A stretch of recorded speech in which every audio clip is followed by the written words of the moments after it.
제19장 예언자. 이복의 친구들, 저 배에 타고 있었나?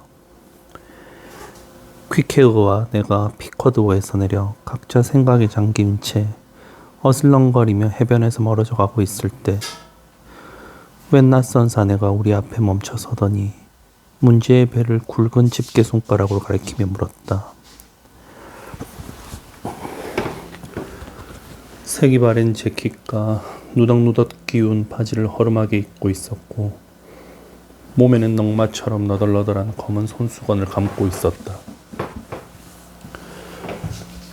마마 자국이 얼굴 전체에 사방으로 흘러 세차게 흐르던 물이 말라버린 뒤에 강바닥처럼 복잡한 이랑무늬를 얼굴에 남겼다. 저 배에 타고 있었나? 그가 다시 물었다. 피커드호를 말하는 거요. 나는 그를 천천히 바라볼 시간을 좀 더 얻으려고 애쓰면서 말했다. 그래, 피커드, 저기 있는 저 배. 그는 팔 전체를 뒤로 끌어당겼다가 빠른 속도로 쑥 내밀면서 집게 손가락이 총검의 칼끝인 양 표적을 향해 똑바로 겨누었다. 그렇소. 방금 계약에 서명하고 오는 길이요. 거기서 영혼에 관한 계약은 없었나? 무엇에 관해서라고? 하긴 자네들이 무슨 영혼을 갖고 있겠나. 하지만 괜찮아. 영혼이 없는 자들도 많이 있으니까. 차라리 없는 게 나을지도 모르지. 영혼이란 수레의 5번째 바퀴와 같은 거니까.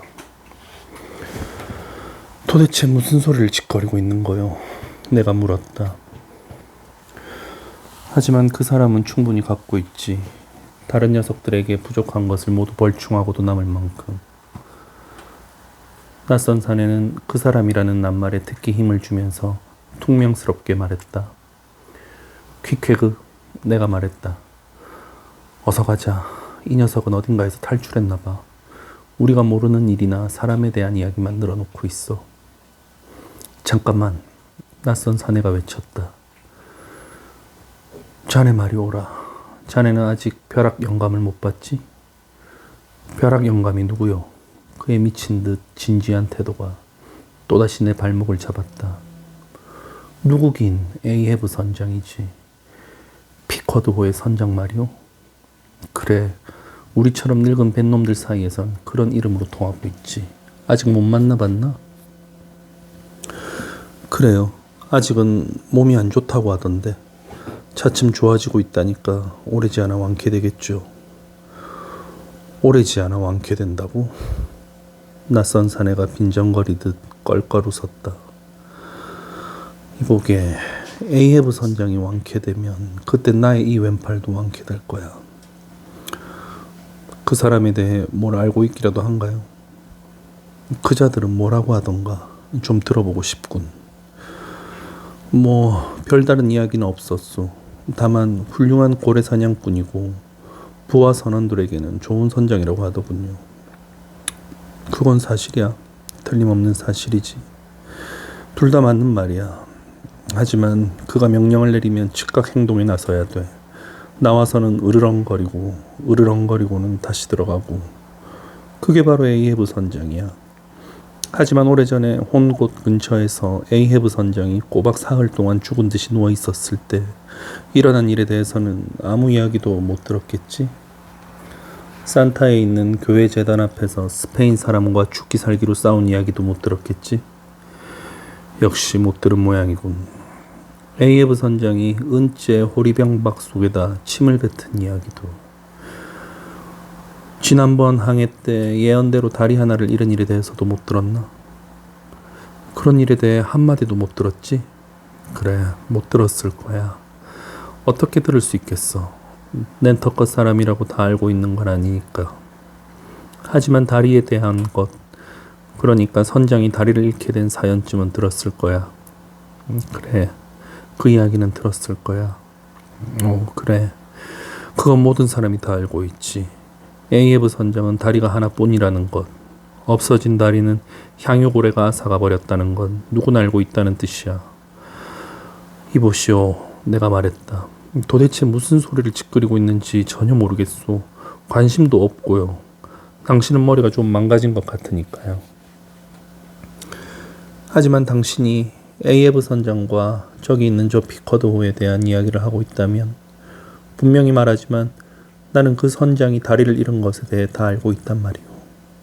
다 안다고? 그래, 정말로? 다 알고 있다고?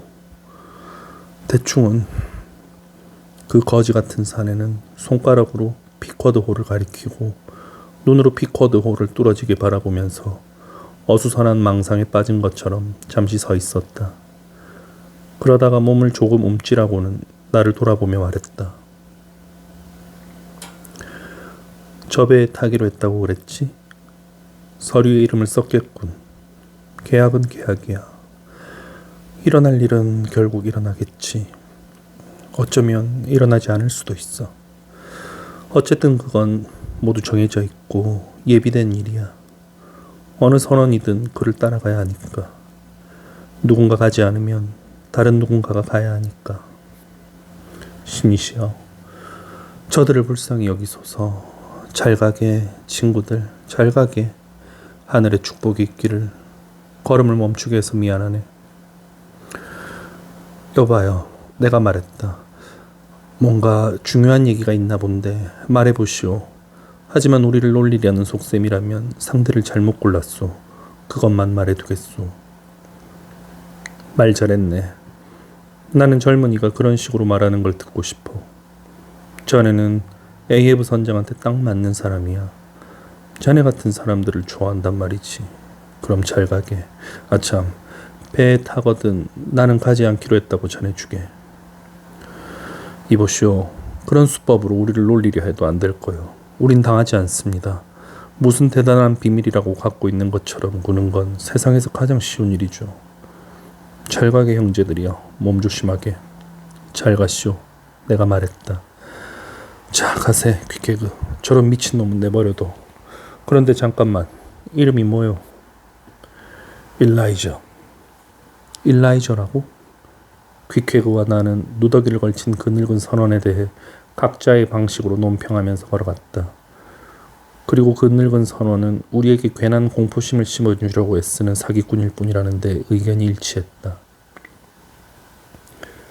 하지만 우리가 100m쯤 걸어가서 길 모퉁이를 돌게 되었을 때 문득 뒤를 돌아보니 일라이저가 멀찌감치 거리를 두고 우리를 따라오는 것이 보였다.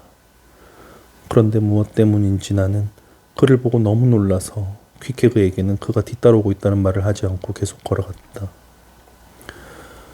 나는 그 낯선 사내가 우리와 같은 길 모퉁이를 돌지 어떨지 보고 싶었다. 그도 역시 같은 모퉁이를 돌았다. 아무래도 그는 우리를 미행하고 있는 것 같았지만 무슨 속셈으로 그러는지는 짐작도 가지 않았다.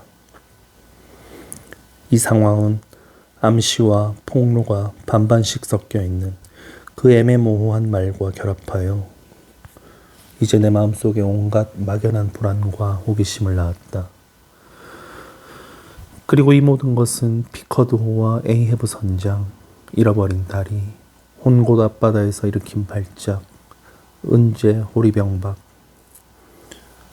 어제 내가 배를 떠날 때 펠레그 선장이 에이헤브 선장에 대해 말한 것, 인디언 노파 티치그의 예언, 우리가 계약한 항해, 그 밖에 수많은 아리송한 것들과 관련되어 있었다. 나는 누더기를 걸친 일라이저가 정말로 우리를 미행하고 있는지 확인해 보기로 했다. 그래서 퀵개그와 함께 길을 건너 왔던 길을 되짚어가기 시작했다. 하지만 일라이저는 우리를 본 채도 하지 않고 계속 걸어갔다. 나는 안심했다. 그래서 다시 한번, 그리고 마지막으로 나는 그게 마지막일 거라고 생각하며 그를 사기꾼이라고 마음속으로 단정지었다. 제20장 출항 준비. 하루 이틀이 지나자 피커드호에서는 분주한 활동이 벌어지게 되었다. 낡은 돛을 수리하고 새 돛이 도착하고 둘둘 감은 범포 다발과 삭구가 배에 실렸다. 요컨대 모든 것이 출항 준비가 막바지를 향해 치닫고 있음을 보여주었다. 펠레그 선장은 무태 오르는 일도 없이 가판에 친 천막 안에 앉아서 선원들의 작업을 이리저리 감독하고 있었고, 빌데드 선장은 가게에서 항해에 필요한 물자를 구입하는 일을 도맡았다. 선창과 삭구에서 일하는 선원들은 날이 어두워진 뒤에도 오랫동안 작업하고 있었다. 퀴케그가 계약서에 서명한 이튿날, 선원들이 묵고 있는 여인숙마다 기별이 왔다. 배가 언제 출항할지 모르니까 밤이 되기 전에 각자 짐을 배에 실으라는 것이었다. 그래서 퀴케그와 나는 소지품을 배에 실었지만 잠은 마지막 날까지 육지의 여인숙에서 자기로 했다. 그런데 이런 경우에는 언제나 시간 여유를 많이 두고 통고하는지 며칠이 지나도 배가 떠나지 않는 것이었다. 놀랄 일은 아니었다. 피쿼드호가 출항 준비를 완전히 갖추려면 해야 할 일도 많고 염려해야 할 것도 많았기 때문이다. 누구나 알고 있다시피 한 집안의 살림을 꾸리는 데에도 얼마나 많은 가재도구가 필요한지 모른다. 침대, 냄비, 포크와 나이프, 삽과 부젓가락, 냅킨, 호두까기, 기타 등등.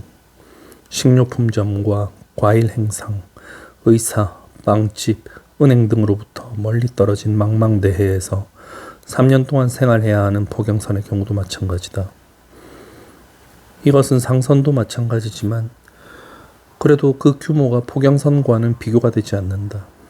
포경선은 항해기간이 길 뿐만 아니라 고래를 잡는 데에는 특수한 도구가 많이 필요한데 포경선이 자주 들르는 외딴 항구에서는 그런 물건을 구하기 어렵다. 게다가 모든 배 가운데 특히 포경선은 온갖 사고에 가장 많이 노출되어 있고 특히 항해의 성공을 가장 많이 좌우하는 물건들이 파괴되거나 분실되는 경우가 많다는 점을 기억해야 한다. 그래서 예비보트, 예비돛대용 목재, 예비 밧줄과 작살, 그 밖에 거의 모든 것을 예비로 갖추지 않으면 안 된다. 예비로 준비하지 않아도 되는 것은 선장과 선체뿐이라고 해도 좋을 것이다. 우리가 섬에 도착했을 무렵에는 쇠고기와 빵, 물, 연료, 쇠퇴와 통널 등 가장 무거운 짐을 싣는 작업은 거의 끝나 있었다. 하지만 앞에서도 잠깐 말했듯이 크고 작은 갖가지 잡동사니를 배에 싣는 작업이 한동안 계속되었다. 이런 물품 조달과 반입을 주로 담당한 것은 빌데드 선장의 누이였다. 깡마른 몸에 단호하고 강인한 정신을 가진 노부인이지만 마음씨가 무척 상냥해서 피커드호가 일단 바다로 나간 뒤에 부족한 물건이 나오면 안 된다고 굳게 결심한 것 같았다. 노부인은 주방 찬장에 피클 단지를 들여다 놓기도 하고 1등 항해사가 항해 일지를 쓰는 책상에 기펜 한 다발을 가져다 놓기도 하고 류머티즘에 걸린 사람이 허리를 찜질하는 데 필요한 플란넬을 한두루 마리나 가져오기도 했다. 노부인의 이름은 체리티였고 다들 체리티 아줌마라고 불렀는데 그녀만큼 그 이름에 부끄럽지 않은 여자도 없을 것이다. 체리티는 자선이란 뜻이랍니다. 이 인정 많은 체리티 아줌마는 자선단체 회원처럼 이리저리 분주하게 돌아다니며 사랑하는 남동생 빌데드가 관계를 맺고 있고 그녀 자신도 애써 모은 수십 달러를 투자한 배의 모든 선원에게 안전과 안락과 위안을 줄 수 있는 거라면 기꺼이 몸과 마음을 바칠 각오가 되어 있었다.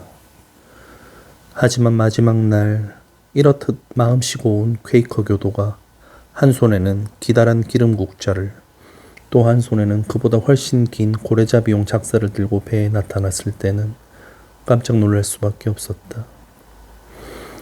빌데드와 펠레그 선장도 결코 뒷전에 물러나 있진 않았다. 빌데드는 필요한 물건을 잔뜩 적은 목록을 갖고 다니면서 물건이 새로 도착할 때마다 목록의 그 품목 앞에 표시를 했다. 펠레그는 이따금 고래뼈로 만든 천막에서 달려나와 갑판 승강구 밑에 있는 사람들에게 소리를 지르고 돛대 꼭대기의 삭구에서 일하는 사람들에게 고함을 지른 다음 자기 천막 안으로 들어가면서 마지막으로 소리쳤다. 출항 준비가 진행되고 있는 동안 퀵해그와 나는 자주 배를 찾아갔고 그때마다 AF 선장에 대해 그의 건강 상태는 어떤지 언제쯤 배를 탈 수 있을지 등을 물어보았다. 내가 물으면 사람들은 언제나 AF 선장이 차츰 좋아지고 있고 언제라도 배를 탈 수 있을 거라고, 그때까지는 펠레그 선장과 빌데드 선장이 항해에 필요한 모든 일을 처리할 수 있을 거라고 대답했다. 내가 나 자신에게 철저히 정직했다면 배가 드넓은 바다로 나가자마자 배의 절대적 독재자가 될 사람을 한 번도 보지 않고 그렇게 긴 항해에 이런 식으로 몸을 내맡기는 것은 별로 내키지 않는다는 것을 마음속으로 분명히 깨달았을 것이다. 하지만 사람은 무언가가 잘못된 게 아닐까 하는 의심이 들더라도 거기에 벌써 깊이 말려 들어가 있으면 무의식 중에 자기 자신에게도 그 의심을 은폐하려고 애쓰는 경우가 있다. 나도 마찬가지였다. 나는 아무 말도 하지 않았고 아무것도 생각지 않으려고 했었다. 마침내 이튿날 아무 때에 배가 출항한다는 통보가 왔다. 그래서 이튿날 아침 퀵해그와 나는 아주 일찍 떠났다. 모비딕 오늘 여기까지 읽겠습니다.